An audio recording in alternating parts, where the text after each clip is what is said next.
The Lissy family tragedy. What drove a devoted family man to the brink? How can one identify a psychopath? Let's delve into what this term encompasses. Psychopathy is a personality disorder marked by distinctive traits, such as a lack of empathy and compassion, emotional shallowness, egocentrism, and a deceitful charm. While not an exhaustive list, these qualities are commonly observed in psychopaths. Such individuals are adept at adapting, skillfully manipulating those around them, and expertly concealing their true nature, often to the extent that even those closest to them may not recognize the potential danger. The Lissy family's story serves as a chilling reminder that someone perceived as a loving and close family member can suddenly morph into a remorseless perpetrator, sparing not even their own children. The man's behavior and his stated motives for committing such a heinous act were so alarming and shocking that they raised questions about his sanity. Yet, to everyone's astonishment, a psychiatric evaluation revealed that he was fully aware of his actions and had premeditated the horrific crime. This case shook Italy to its core, particularly the serene province of Visconti, where this tragedy unfolded, marking it as the most notorious crime in the small Milanese suburb's history. Now let's methodically unravel this story and attempt to trace the sequence of events that led to such a tragic conclusion. The tragedy in Visconti. In the early hours of Saturday, June 14, 2014, the quiet town of Visconti was awakened by the desperate cries of a man. Peering out their windows, residents saw their neighbor, 31-year-old Carlo Lissy, calling for help. He appeared frightened and disoriented, mumbling incoherently and pleading for someone to call the police. As people from nearby homes gathered, Carlo revealed that his entire family had been victimized by intruders who had broken into their home, while he had miraculously survived because he was out with friends at a local sports bar, watching the soccer match between Italy and England. He mentioned that everything seemed normal when he left his house earlier that night, but upon returning, he found his home in disarray, and the lifeless bodies of his 38-year-old wife, Cristina, their 5-year-old daughter, and their 1.5-year-old son. Neighbors immediately called the police and emergency medical services. While waiting for them to arrive, the operator asked Carlo to check if any of his family members had a pulse and to possibly start CPR if there were any signs of life. To this, he screamed that he wouldn't step inside his house again or touch the bodies. While his behavior could be attributed to shock, it was peculiar that he referred to his family members as bodies, even before confirming their demise. Carlo's odd behavior didn't stop there. When police and medical personnel arrived and confirmed the deaths of his wife and children, he barely reacted. He attempted to cry, but only managed contorted facial expressions, with his eyes remaining dry and his face almost indifferent. He struggled to recall the sequence of his actions, gave conflicting statements, but claimed to have recorded the moment he discovered the bodies on his phone's camera. He believed the recording would prove his innocence, but it turned out to be one of the main pieces of evidence against him, among many others.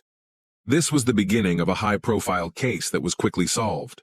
The robbery narrative, strongly advocated by Lissy, was dismissed within hours of the investigation, and he became the prime suspect.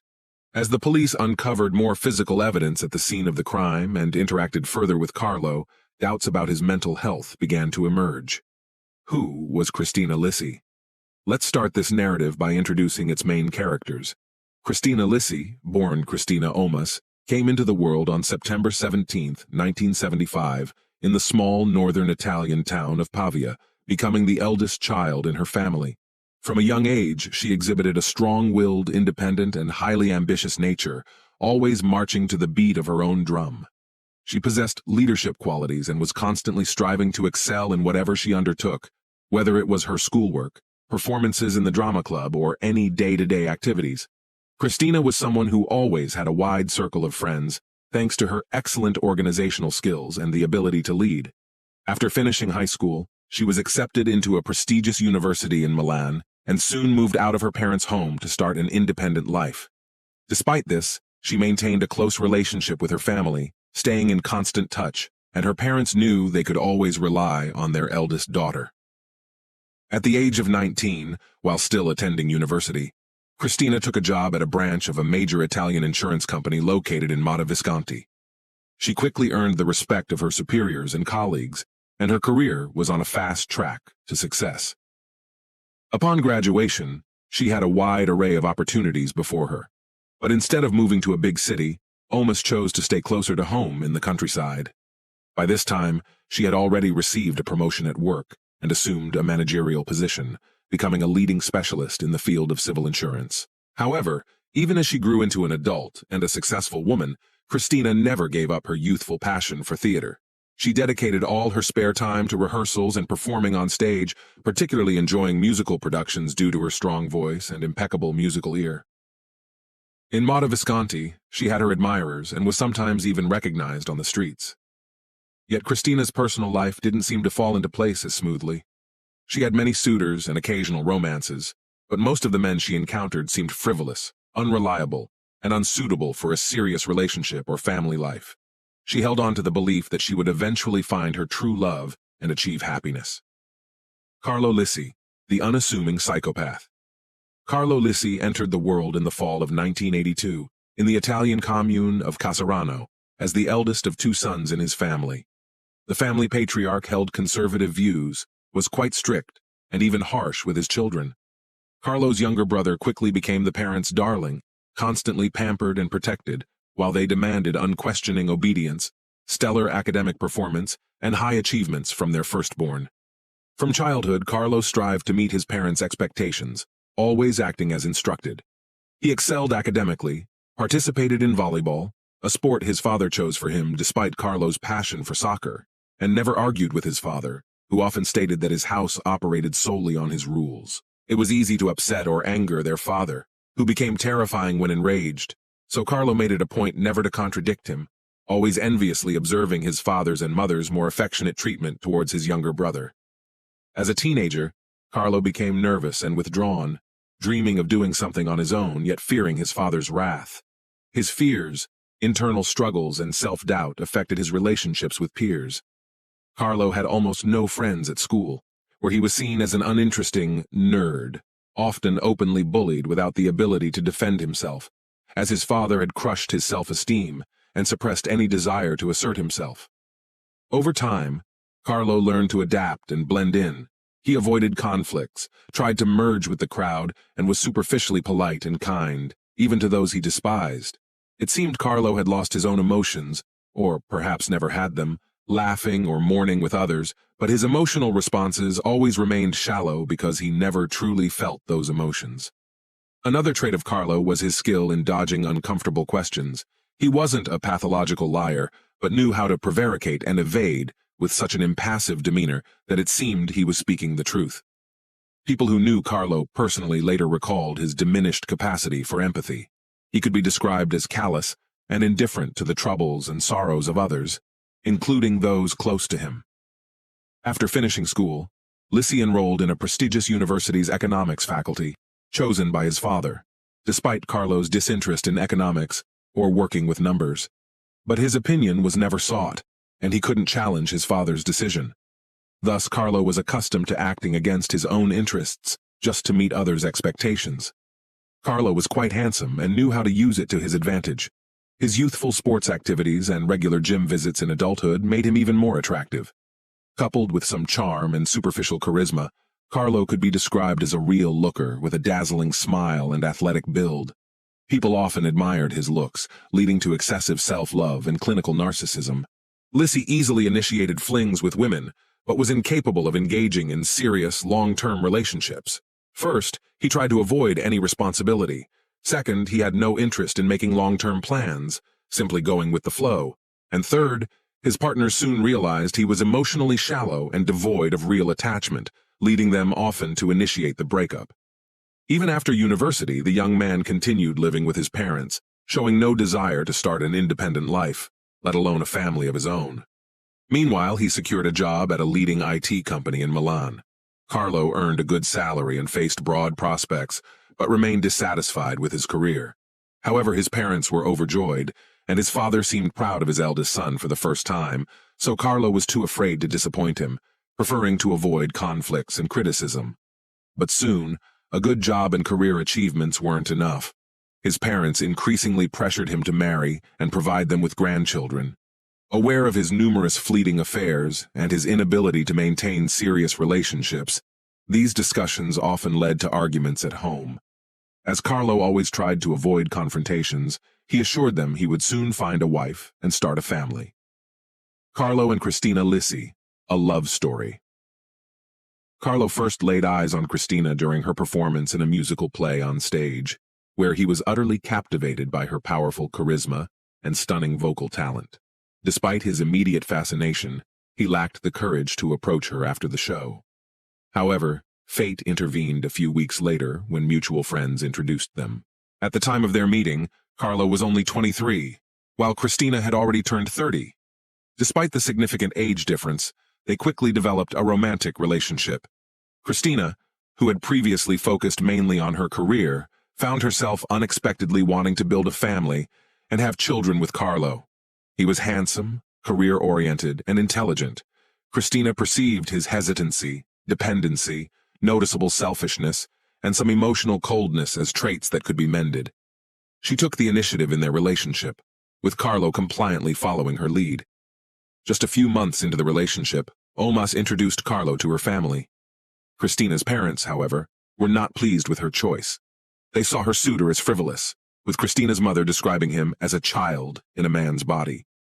She believed her daughter needed a more emotionally mature partner who could be a reliable support, not this immature young man. Christina, however, disagreed and decided to follow her heart, as she always had. Conversely, Carlo's parents were thrilled with his choice. Christina was seen as an adult, wise, self-sufficient, and accomplished woman who could take care of herself and their indecisive, somewhat irresponsible son. The head of the family, who was not easily pleased, was particularly delighted, convincing Carlo further that he had made the right decision. In quiet waters. About a year after meeting, the young couple moved in together and started actively planning their wedding. Carlo was quiet and compliant, always listening to his fiancée, never contradicting her, and carefully avoiding domestic disputes. Christina made all the decisions while her chosen partner silently supported them. This arrangement suited her perfectly. She was confident that a long and happy life awaited them. However, just before their wedding, Carlo revealed his true nature for the first time, nearly causing them to split. Before the wedding, Carlo's friends threw him a bachelor party in one of Milan's popular nightclubs. They drank, had fun, and were having a great time when a group of women joined them. One of them showed a keen interest in the groom-to-be, trying her best to seduce him. His inebriated friends immediately egged him on, suggesting that a fleeting affair with the stranger would be the perfect adventure to bid farewell to his bachelor life. Without much thought, the guy went off to a hotel with the woman where they spent a passionate night. The next morning, unexpectedly, Carlo confessed his love to the casual lover and promised to leave his fiancée for her. That same day, he confessed everything to Christina, stating he had fallen for someone else and no longer wanted the wedding. Christina handled the news with dignity, packed her belongings, and decided to move back to her parents' house temporarily while finding her own place. But when Carlo's father learned about his son's actions, and that the engagement with Christina was broken off by his initiative, he was furious. He declared he didn't want to see his heir until he apologized to the bride-to-be and convinced her to marry him again. Once again, Carlo submitted to his father's will. After buying a huge bouquet of flowers, he headed to the Omas residence. Christina's parents opposed him. They had disliked this peculiar young man even before the news of his infidelity and the broken engagement, and now they certainly didn't want to see him. But the final decision was Christina's to make. After some thought, she decided to forgive her fiancé and give him another chance. The wedding and Mr. Lissy's double life. The wedding took place as planned, and the money gifted by relatives was invested in buying their own home in Mata Visconti. Initially, their marital life seemed quite blissful. Both held high-ranking positions with substantial salaries, affording them not just the necessities, but also travel, entertainment, and more. In 2009, they welcomed their first child, a daughter named Julia, and in 2013, Christina gave birth to a son, Gabriel. To the outside world, they appeared as a happy family, full of love and understanding. Carlo seemed to do everything to please his wife, not out of deep love or respect, but rather to avoid disputes. Christina was content with their life together, oblivious to the double life her husband led. At home, he was the exemplary family man, spending time with his wife and kids. Yet in Milan, where Carlo commuted daily for work, he transformed entirely. He frequently engaged in flings and casual encounters, meeting women in cafes, shopping centers, or even on the street. The handsome, stylishly dressed man in his expensive car almost always received reciprocated interest, but these affairs typically ended after a few dates. Carlo enjoyed the control and dominance in these short-term relationships, deciding when to see his next conquest and when to leave her. At home, Cristina held the reins, with Carlo merely following her lead. However, rumors of his escapades eventually reached Cristina. Each time she confronted him, Carlo swore it was all lies and slander. In 2013, shortly after the birth of their second child, Carlo seriously considered leaving his family for one of his mistresses, to the point of admitting his intentions to his wife. Cristina countered with compelling arguments against their separation, particularly highlighting how it would upset his parents. Carlo had no choice but to concede to her reasoning: new love and a horrific plan to escape marital ties. A year later, in early 2014, a new employee named Maria, young and attractive, joined Carlo's workplace. He fell for her instantly, unable to think of anyone else. He tried everything to catch her attention, giving small gifts, complimenting her, and asking her out repeatedly. However, Maria was clear about not wanting to engage with a married co-worker who had 2 children, but Carlo, persistent in his pursuit, seemed to ignore her protests and didn't think of giving up. Moreover, Carlo began to blame his family for his unhappiness, believing his wife and children were obstacles to his personal joy. He convinced himself he had never been happy in his marriage, or in life for that matter. But with Maria, he imagined he could have the perfect relationship. If only he wasn't bound by his marital ties and responsibilities as a father. The more he dwelled on this thought, the darker his contemplations became. Carlo broached the subject of divorce again, but his wife once more convinced him it was a bad idea, and he found no arguments to counter hers. Frustrated, he started looking online for divorce lawyers, but realized after a few consultations that he would have to surrender half of his assets to Cristina and also pay child support. Unwilling to accept such an outcome, he began researching how to end a person's life quickly and without arousing suspicion. Delving into various criminal stories, Carlo stumbled upon an article about an armed robbery that had occurred a few years prior in Mata Visconti. The robbers had fatally stabbed the homeowner before fleeing with the loot, remaining undetected to this day. A monstrous plan took shape in Carlo's mind, to recreate a similar robbery scenario, but this time the intended victims would be the mother and children. The last day of the Lissy family. The last day for Cristina and the children was Friday, June 13th, 2014. Carlo had the day off and spent it with his family, giving them a farewell party, so to speak. They went to an amusement park together, then went to the mall for shopping, and spent the evening at a popular local cafe. The man did his best to make sure that as many people as possible saw him and his family that day, and everyone noticed how happy they were. After returning home, the couple put the children to bed in their rooms on the second floor and went downstairs to the living room where they made love. It was part of Carlo's cunning plan to avert suspicion. He knew that the examination would establish the fact that he and Cristina had consensual intimacy, and who would think that after that a man would suddenly take the life of his wife and children? The woman knew that her husband was going to watch soccer with friends, and assumed that he went to get dressed, and she herself settled down in the living room at the TV. But Carlo at that time went to the kitchen, where he took a large knife and stealthily crept up to his wife from behind. He stabbed her in the side of the neck, but Cristina not only remained conscious, but also rushed to escape. Apparently, she did not immediately realize who had attacked her, and when she turned around and saw her distraught husband with a knife in his hand, she was shocked. The victim tried to defend herself and dislodged the knife, causing the man's hand to slip and injuring his palm. Despite her efforts, the strength disparity was too great. Carlo continued his assault until Cristina showed no signs of life. She died without understanding why her loved one could commit such a horrific act. Then, Carlo went upstairs and cut the throats of his sleeping 5-year-old daughter and his 18-month-old son. Experts later concluded that the children likely did not suffer and probably didn't even wake up. Neighbors, some of whom heard loud screams, did not call the police, thinking the noise quickly subsided. Had they been more vigilant, the children's lives might have been saved. After completing the deed, Carlo clumsily staged a robbery, slightly moving and scattering items, erased his fingerprints from the weapon, cleaned the floor where he had stepped in fresh blood, and then went to a rarely used basement shower to wash off the blood. However, he inexplicably put back on the same underwear, which had small blood splatters unnoticed by him in the moment of the attack. Following this, the perpetrator bandaged his cut hand, dressed up, and casually went to a sports bar to watch football and drink beer with friends. He behaved naturally, and his friends, later testifying in court, could not fathom that he had just committed a triple homicide against his own family. Towards the end of the match, Carlo sent a couple of messages to his wife's phone, updating her on the score and professing his love, adding that he would be home soon. He returned around 3 a.m. and staged a dramatic discovery of the crime, making several critical mistakes.